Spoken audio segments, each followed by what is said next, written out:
Hello and welcome to When I Stop Fighting, the podcast, hosted by Daryl Dittmer, where we talk about the fight or fights that so many of us engage in this lifetime, as well as ways to potentially relieve ourselves of those fights. Let's get started. Welcome to When I Stop Fighting, the podcast. My name is Daryl Dittmer. Today I'm joined by Drew Moore, creator, producer, and host of the FixPodcast, and as you may have guessed, a sober human. Welcome, Drew. Great to see you again, man. Yeah, thank you, Daryl. Appreciate it. Thanks for coming on. It's I was fortunate to jump on your podcast. I guess probably a couple months ago, anyway. But so thank you again for that. We had a great conversation, and I wanted to continue our discussion, or at least reignite our discussion, around recovery and around getting better and moving forward and all those wonderful things that we do when we change our lives. And I'd love to start our discussion, if you're cool with it, by just getting familiar with you and your story and what brought you to sobriety. Yeah, absolutely. And I loved having you on, Daryl. That was awesome. So for me, I was in addiction for 14 years. And it started off with alcohol when I was kind of late for most people. I started drinking at like 17. I didn't have any alcoholics or drug addicts that I knew of, at least in my immediate family. But it was like I had addiction or alcoholism just waiting for me, because I started drinking at 17. By the time I was 18, I was experimenting with harder drugs, and by the time I was 18, I was full blown on heroin, opiates, meth, the whole nine. And it was crazy because it really progressed within a year. So then I went on and I just continued to drink and use for 14 years. And it was a struggle. In the beginning, it was fun. The first couple years, and I was one of those people that I had a nice background. I had two parents who were supporting me. I had really on the outside every reason you would think for someone to have an opportunity to succeed. The thing was, though, the second I picked up that drink or drug for the first time, it was just on. And it hit me really quick. I immediately started to run into legal issues. And the thing was, the first 2 years, I would say I enjoyed it. And then I like to also say that the 12 years following that, I tried to make it back to those first 2 years. Mm-hmm. And I, towards the end would eventually ended up getting me sober, because I had tried AA and I had tried different 12-step stuff when I wasn't ready. I had walked into the rooms at around 18 years old, and I walked in, and the thing was is I could hear people sharing, and I could relate to some of their story. But the thing was, for me at 18 years old, as I walked in, the drinking and the other stuff still felt like it was working for me. I was still getting some fun out of it. And I'd listen to people share, and they're telling me, look, man, like I've lost my job, I've lost my kids, I've got multiple DUIs, all these different things that could potentially happen to us while drinking or using. The thing was, I just could not hear it. I could not hear it at 18. I was kind of looking at the differences, and say, oh, I haven't lost that yet, or oh, I'm not that bad yet, but as time went on, I started going to treatment centers. I started going to detox more often, started running into legal issues, and I was one of those people along the way that kind of said, look, I would pick something and say, look, if this ever happens, like if I'm ever drinking like at work or something, like then I have a problem, And the thing was, I would keep saying these different things that would then supposedly I would then stop. And the problem was, I started reaching all those points, and I still was continuing. And towards the end, it was like, look, I have to do something about this. I had what initially brought me into recovery this time was I had an overdose on 4/9/10 4/9/20 during COVID, and my sobriety date now is 4/10/20. And after that happened, I had some scares before where I had my stomach pumped and had to go to the hospital. I had some things that happened to me before that kind of scared me, but this one for me was like, that's when I realized, like, okay, this is life and death now. Like, for a lot of years, I always felt that I'd kind of get sober for a little bit, and I'd kind of get the outside things in my life put together, and maybe I'd start working and start talking to like family again, and maybe I'd start going back to school, and I'd start building my life up just a little bit. And the thing was, though, is I would always end up going back to drinking. I thought that if I could just organize my life the right way, get things situated, that I would then be able to drink again. And the thing was, is I just always continued to go back to the hard stuff, and the drinking itself would always end up ruining my life. So when I had that overdose, it was like, you know what, this isn't fun and games anymore. Anytime I went to go drink again, I always felt like, you know what, I'll make it back to the rooms of recovery, like when I'm ready. The thing was, after this overdose, I realized, you know what, it's like you don't always get that opportunity to make it back. I think each time I went out, it was like I just had this idea that I was in control, and that, I'll go drink and I'll go try and have some fun. And when I'm ready, I'll come back in. And, we know today with all the people that don't make it back, it's like you don't always have that chance. So when I jumped back into the rooms after this overdose, I was like, look, I'm all in. And, the rest has been history. I've just continued to stay connected. I've continued to go to 12-step meetings. I've continued to try and build a relationship and maintain a relationship with a higher power. I've continued to try to reach out to those that are either new in recovery or been in recovery for a while, or those that are out there struggling, and just try and stay connected today. And it's, I found that for me, I had to eventually go all in. I was one of those people that, and this is what I struggle with a lot of the times along the way, is I just wasn't all in. I was one of those people, for example, I'd walk into a AA or NA meeting, and I'd sit in the back, and I'd get there late, and I'd leave early, and I was suffering inside. But if anyone were to say, hey, how you doing, man? It was like, oh, I'm good. I'm good. But really, I'm suffering, and I was scared to reach my hand out and say, look, like, this is what's going on with me. I need help. I am drinking against my own will. I don't know how to stop.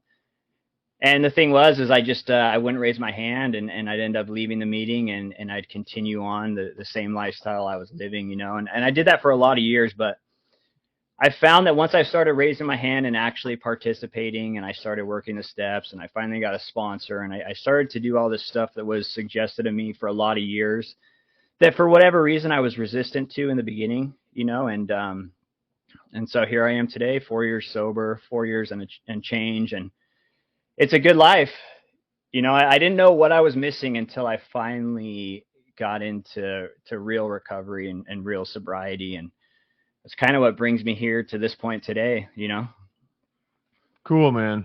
No, I love it. I love hearing the stories, and there's always things, right, I can relate to, or we can relate to, and there's things that we can't relate to, and there's just different sort of points in other people's lives, and many things, as you had mentioned, like you were young, and I was young when I got sober, and people would say, oh, I lost my wife, or I lost my house, or I lost my husband, or I lost this, that, and I'm like, I haven't lost all that stuff. I just, I hadn't, because I was 19 freaking years old.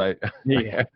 I didn't have a chance to lose all that stuff. Now, I'm sure I would have, and the thing is, I can still lose those things sober. I can still, have problems sober. So there's the getting sober part, and then there's changing your life part. And I think you really hit on, the changing your life part was when it really started to integrate for you, when you said, you know what, I'm going to do what they told me to do, right? That was the inflection point.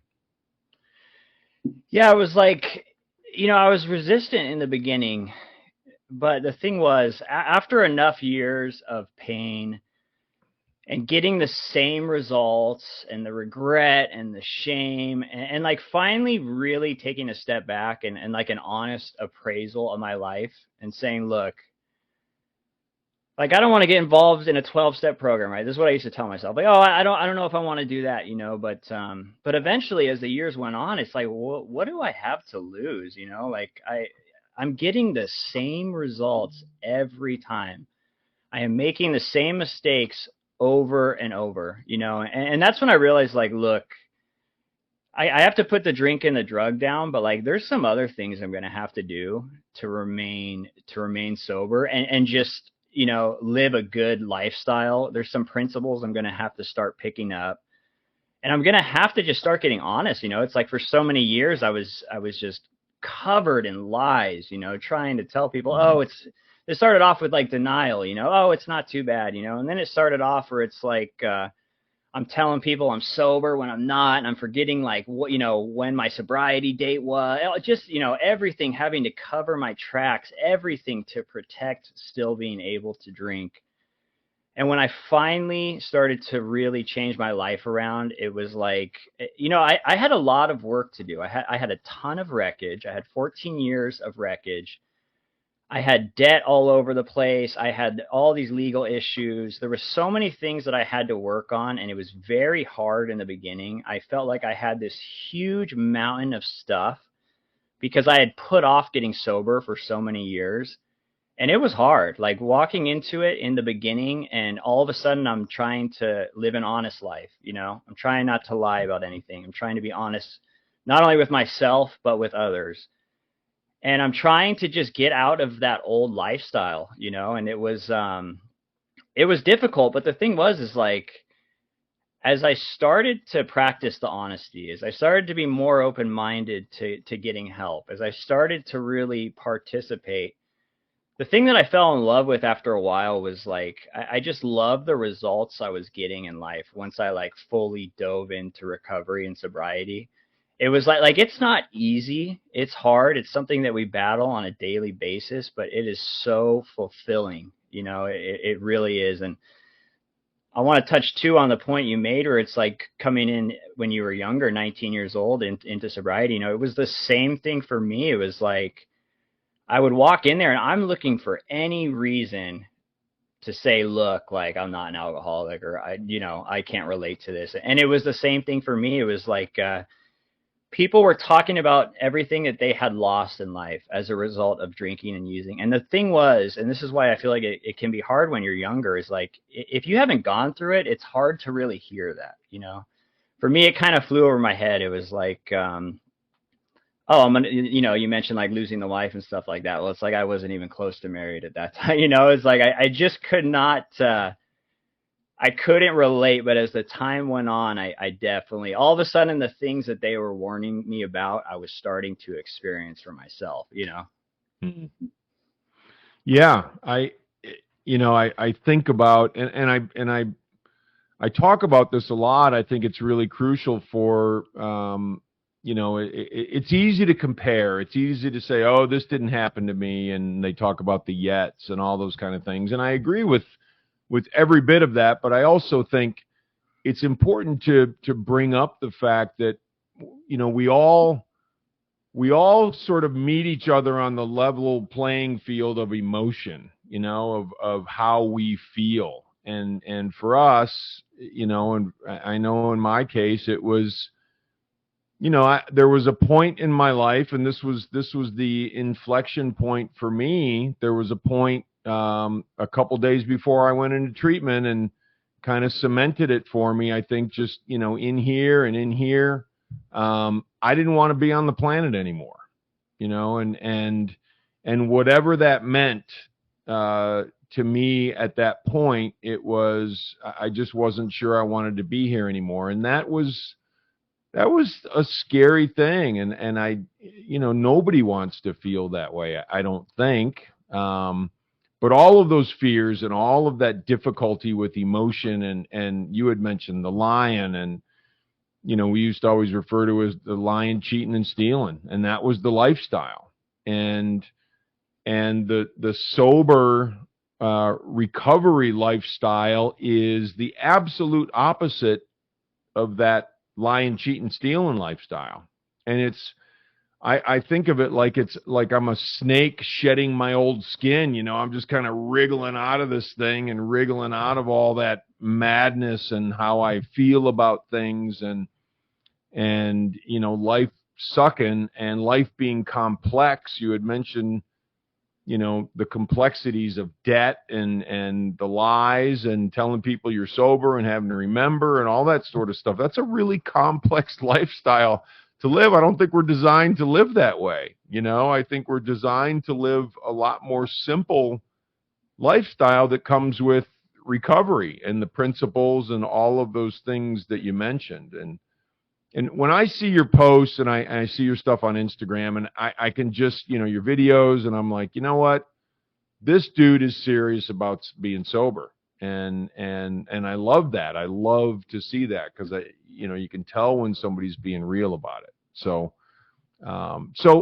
recovery, I mean, you talked about principles, you talked about moving forward, changing things, doing things differently. What else are you doing in recovery, and has recovery made your life that much simpler and made your life not easy but simple from a conceptual perspective? It doesn't always roll out that way, but does it just feel simpler now? Oh yeah. I mean, when I look at my life today and the way I live it today in sobriety, I realize how hard I made everything years ago. Like I would drink over small things. So like I will turn the most minuscule, tiny, just little problem, and I would drink at it. That was my solution to everything.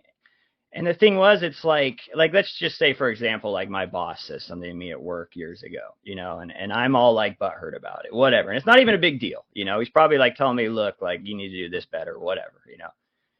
Well, what do? Like I go and I want to leave work, or I want to quit and I want to go drink. And I just like, I just turned little things that could have just blown over into big issues with my drinking, and it's just not like that today. It's like, you mentioned it is hard. There's difficult times in sobriety, but it's like, it's such a simpler life. Like I remember always walking around and it was like, and I was a blackout drinker too, and it's like, it just was so embarrassing. I'd come to the next day, people would have to tell me what went on the night before, or when I was doing the drugs and I'm running around town and people are seeing me and I look terrible, and it's like, I used to walk around with so much shame of just like, I didn't even want to run into people that I knew out in public and stuff like that, and I had all these resentments about things that had gone on, and I was just full of regret and things like that. And I was just carrying all this weight, almost like the snake that you were talking about that we shed, and it's like, I don't live like that today. It's like, I made my amends. I cleaned up a bunch of stuff. I don't have these insane resentments that I'm carrying around towards other people, or even bigger, that I'm carrying around towards myself, because I self-destructed for years over the resentments I had about myself, about all the failures and things that had gone on. And it's like, I'm free today. It's like a recovery program and sobriety has allowed me to be free. Not only am I not like locked up or legal issues, but I just feel free. I can go about my day and live my life without having to bow down to alcohol or other stuff. I could walk around in public. I don't have to look over my shoulder. I'm not driving, like looking in the rearview mirror, like, oh, there's a cop, or, like, I think I saw police over there, or I'm not worried about like running into people. It's like, I don't owe a bunch of people money like I always did before. I don't, I don't have these huge feuds with people over whatever has gone on because of my behavior while drinking and using. It's like, that's a perfect way to put it. It's not easy, but it's not easy to stay sober, but it's a much easier life, I guess is how I can put it, Agreed.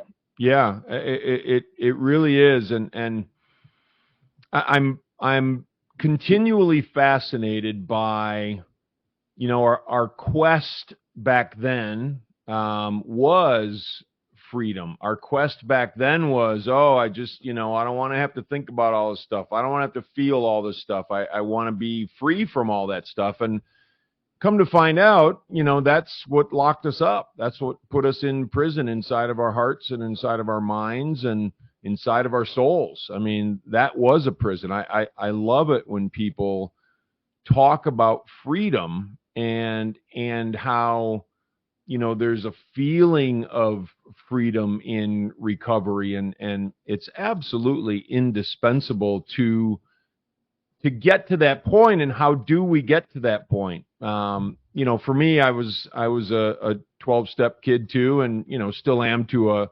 large extent, although I don't go to meetings. I haven't been to meetings in a while, but the practice these principles in all of your affairs is 100% like how I try to live my life. And the sort of 3 steps that they talk about in the 12 steps, which, trust God, clean house, help others, right? The 3 sort of tenets.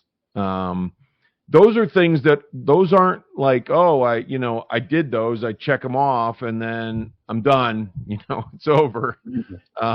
Warm up the bus. It doesn't work that way. It is a lifestyle, and that's how we attain that freedom, right? And one of the most important things to me about recovery has been, number one, I have to take out all the garbage. And you had mentioned, the amends and cleaning up the wreckage and all that sort of thing. And so to me, that's just taking out the garbage. And I think that's crucial. We can't have all that stuff that's still in us, because that'll just continue to churn and hurt us and damage us. And we've got to get all that stuff out. And that's a lot of what the mid part of the 12 steps is about, taking out the garbage. Have you found that the taking out the garbage part is really where that freedom comes, or is it more of a higher power thing? Is it a bunch of those things? How does that work for you, Drew? Yeah, for me personally, like I say this like in meetings and stuff, or when I'm just talking to anyone who's sober, or people that are not in sobriety and have made amends and stuff like that. I noticed a turning point for me in the steps when I did that, the 5th step, when I went over all of them, the moral inventory. I went over all my fears.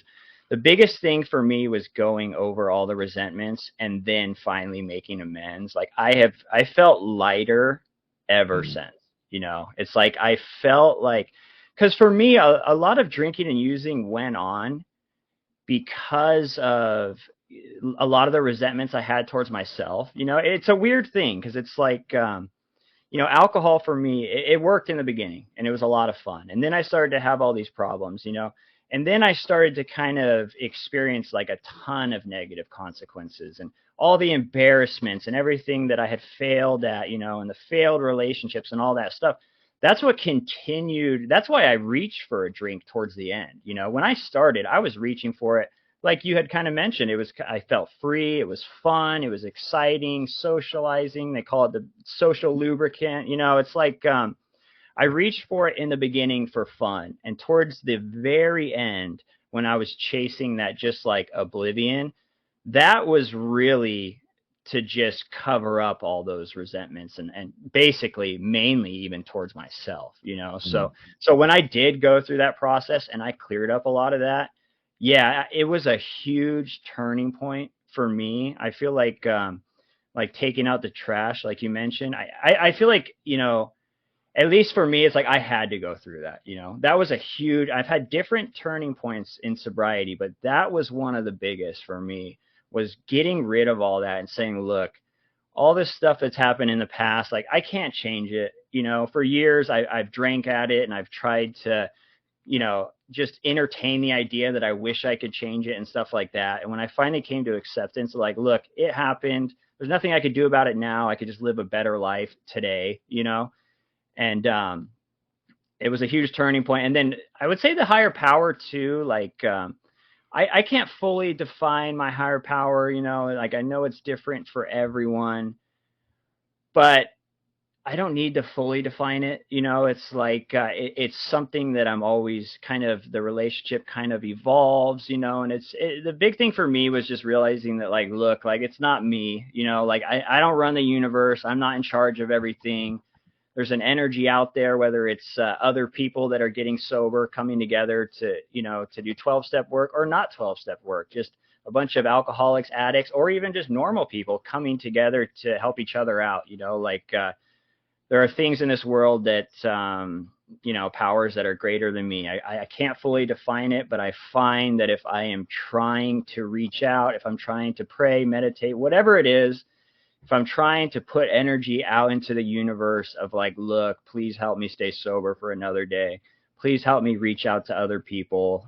Please help me live in today versus I was a person that was always living in the past or always living in fear of the future, worried about the next relapse or when, if I was doing well, it was like, when is this all going to come tumbling down, and so I can't fully define it, but I would say the two big turning points for me were doing all the amends work and letting go of that, and also trying to connect with some type of power, Very cool.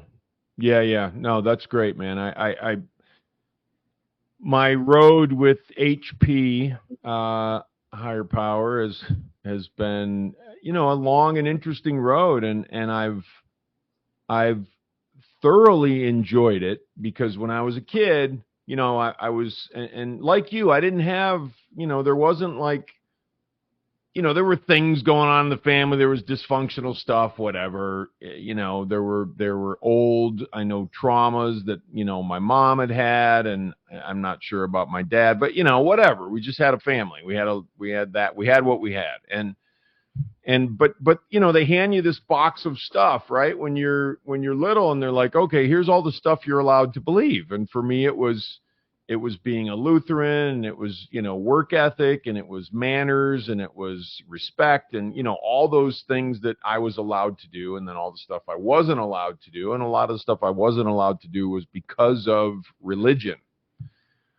And so, religion sort of dictated, hey, if you do this stuff, man, you are going to a really bad place that's on fire all the time. You're going to be there forever. I'm like, oh, well, that sucks. So you kind of get scared into, I got scared into, just believing that way. And I got sober, and I was like, I got to look at this. I got to look at what I believe, why I believe it. And I put all my stuff out on a table, and said, hey, started picking it apart. Like, okay, what's working, what's not. And you had mentioned, and you said it 3 or 4 times, I can't fully define my higher power. And I was thinking that's a wonderful thing, man. The less you define a higher power, the more, for me, and, not for everyone, but the more it's okay. Like, my definition starts to just go away. Like, I don't have to define what my higher power is.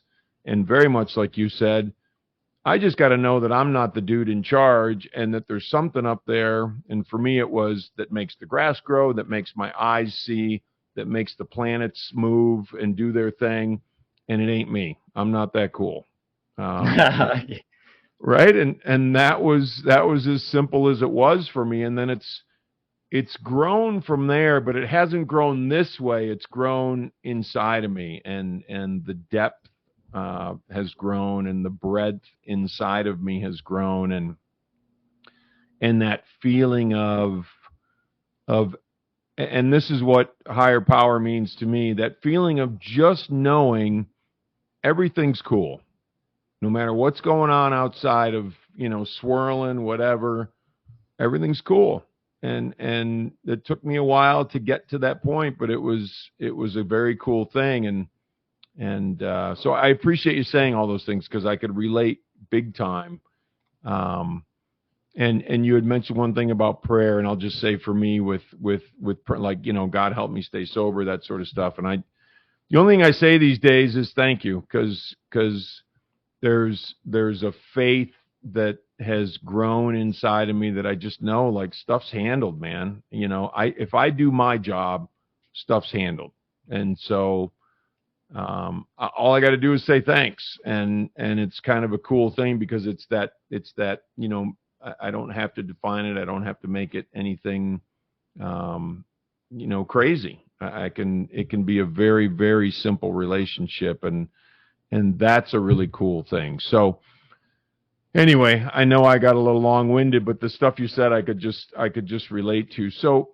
So if you were going to talk to somebody in sobriety right now who is just getting started, just kind of coming out the gates and looking for some direction, looking for some help, looking for somebody who's been sober over 4 years, what do I need to do to make this work? What would you tell them? I would say, it's I myself would definitely get them kind of towards a 12 step, to at least try it, see if it's for them. I understand it's not for everyone. The thing about the 12 step though is like it's a good way for you to be around other people that have been through the same thing, right? Been through addiction, been through all that, and now have like a common solution. They're all just trying to stay sober a day at a time. So I would definitely direct them to check out some meetings.